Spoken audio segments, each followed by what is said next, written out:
चंद्रयान-3 जिसने 140 करोड़ से अधिक भारतीयों को एक साथ जोड़कर खड़ा कर दिया।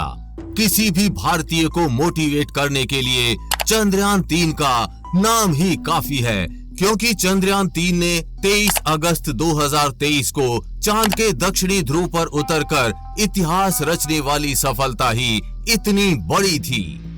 अब चांद पर रात हो गई है और हमारे विक्रम और प्रज्ञान को इसरो वैज्ञानिकों के द्वारा स्लीप मोड पर डाल दिया गया है, यानी चांद की सतह पर लैंडर विक्रम और रोवर प्रज्ञान गहरी नींद में सो गए हैं।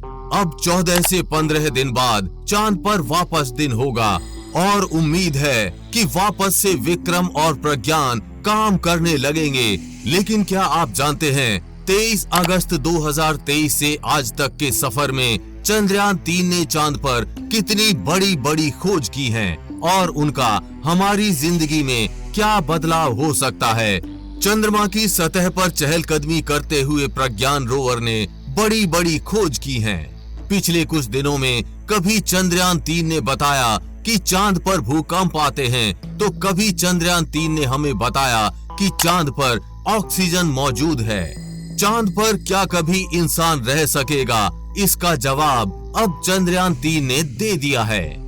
चंद्रयान-3 के अगर सारे डेटा को अलग थलग करके देखेंगे तो मामला समझने में मुश्किल होगी।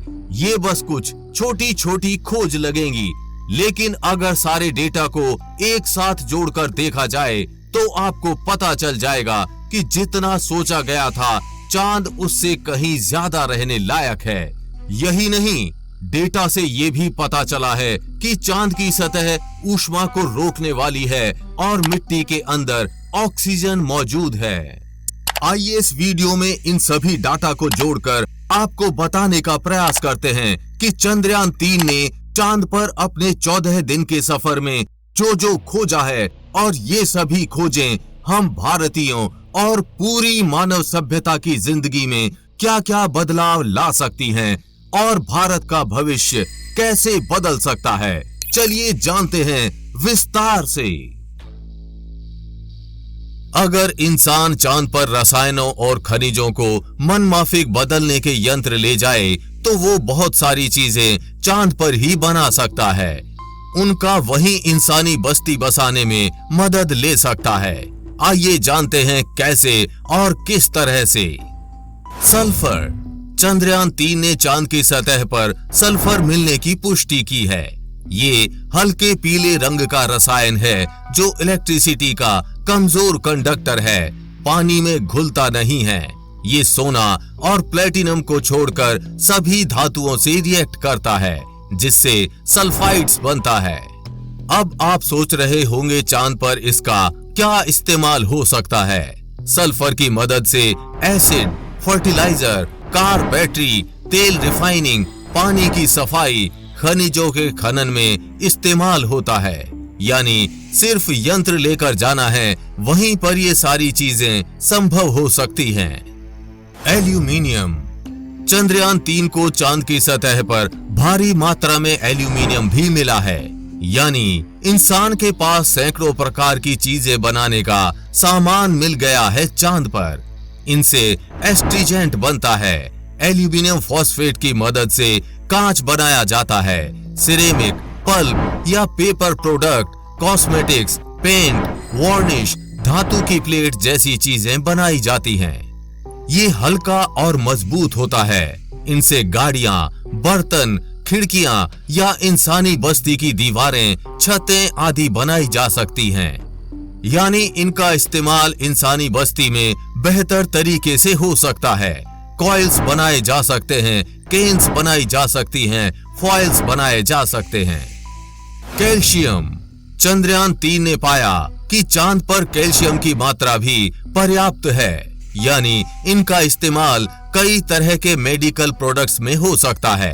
कैल्शियम कार्बोनेट की मदद से सीमेंट या मोर्टार बनाया जा सकता है।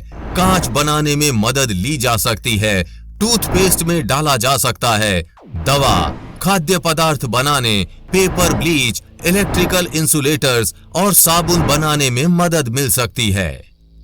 लोहा, चंद्रयान 3 को चांद की सतह पर लोहा मिलने की पुष्टि हुई है। ये ऐसा तत्व है जो पूरी पृथ्वी, हर जीव, हर इंसान में पाया जाता है। ये हमारे खून में भी है और जमीन की मिट्टी में भी।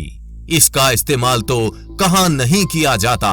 दवाओं में, ढांचे बनाने में, यातायात के सामान यानी कारें, जहाज, विमान बनाने में, युद्ध के मैदान में। इससे आप बर्तन बनाओ या बम, हर जगह सही रहता है। इमारतें बनाओ या घर के सामान, निर्माण कार्यों में लगाओ या इंसानी शरीर में डालो, अमोनिया प्रोडक्ट बनाएं या फिर चुंबक बनाने में। दुनिया में एल्यूमीनियम के बाद सबसे ज्यादा लोहा ही पाया जाता है। ऐसी ही उम्मीद चांद से भी है। क्रोमियम, चंद्रयान 3 को चांद की सतह पर क्रोमियम मिलने की भी पुष्टि हुई है। ये शरीर के लिए बेहद जरूरी है क्योंकि ये कार्बोहाइड्रेट्स को खा जाता है, मोटापा घटाता है, प्रोटीन को तोड़ने में मदद करता है, डायबिटीज नियंत्रित करता है, कई तरह के एलॉयज बनाने में मदद करता है, जैसे स्टेनलेस स्टील, लेदर प्रोडक्ट की टैनिंग में मदद करता है। मतलब ये ऐसा प्रोडक्ट है जो लोहा और एल्यूमीनियम के साथ मिलकर कई तरह के शानदार उत्पाद बना सकता है। ये इंसानों के काम की चीज है। टाइटेनियम, दुनिया का सबसे मजबूत और हल्के वजन की धातु। ये भी चंद्रयान 3 को चांद पर मिला है। इसका इस्तेमाल एयरक्राफ्ट, हेलीकॉप्टर बनाने में होता है। इसे बुलेट प्रूफ जैकेट और आर्मर प्लेटिंग में इस्तेमाल करते हैं। नौसैनिक जहाजों को बनाने के लिए इसका उपयोग होता है। यानी एरोस्पेस, मेडिकल, केमिकल, मिलिट्री और खेल के सामान बनाने में इसका पूरी दुनिया में इस्तेमाल होता है। मैंगनीज, ये भी चंद्रयान 3 को चांद पर मिला है। इसका इस्तेमाल औद्योगिक और बायोलॉजिकली होता है। इंसानी शरीर में ये कोशिकाओं को डैमेज होने से बचाता है, ऊर्जा पैदा करने में मदद करता है, हड्डियां मजबूत करता है, इम्यूनिटी बढ़ाता है, कांच बनाने में, पिगमेंट्स और बैटरी बनाने में इस्तेमाल होता है। स्टील को डीऑक्सीडाइज्ड करने और एल्यूमीनियम को मजबूत बनाने में मदद करता है। फर्टिलाइजर्स बनाने, जानवरों का खाना, पानी का ट्रीटमेंट करने वाला रसायन बनाने में मदद करता है। सिलिकॉन, चंद्रयान 3 को चांद पर मिले इस पदार्थ का इस्तेमाल धरती पर कई तरह से किया जाता है। कंस्ट्रक्शन इंडस्ट्री में, सीमेंट और बिल्डिंग मोर्टार बनाने में, सिरेमिक्स बनाने में, बॉडी इम्प्लांट्स बनाने में, जैसे breast implants, contact lens, alloys बनाने में, इलेक्ट्रिकल स्टील बनाने में, ऑटोमोबाइल इंडस्ट्री के लिए सिल्यूमिन बनाने के लिए, सेमीकंडक्टर्स आदि। प्रज्ञान रोवर ने 29 अगस्त 2023 की रात ये खुलासा किया कि चांद के दक्षिणी ध्रुव के इलाके में ऑक्सीजन है। ये काम उसमें लगे LIBS पेलोड यानी यंत्र, लेजर इंड्यूस्ड ब्रेकडाउन स्पेक्ट्रोस्कोपी ने किया है। इस यंत्र को सिर्फ चांद की सतह पर मौजूद खनिजों और रसायनों की खोज और पुष्टि के लिए भेजा गया है। लिब्स चांद की सतह पर तीव्र लेजर किरणें फेंककर उससे निकलने वाले प्लाज्मा का एनालिसिस करता है। ये लेजर किरणें बेहद तीव्रता के साथ पत्थर या मिट्टी पर गिरती हैं। इससे वहां पर बेहद गर्म प्लाज्मा पैदा होता है, ठीक वैसा ही जैसा सूरज की तरफ से आता है। प्लाज्मा से निकलने वाली रोशनी ये बताती है कि सतह पर किस तरह के खनिज या रसायनों की मौजूदगी है।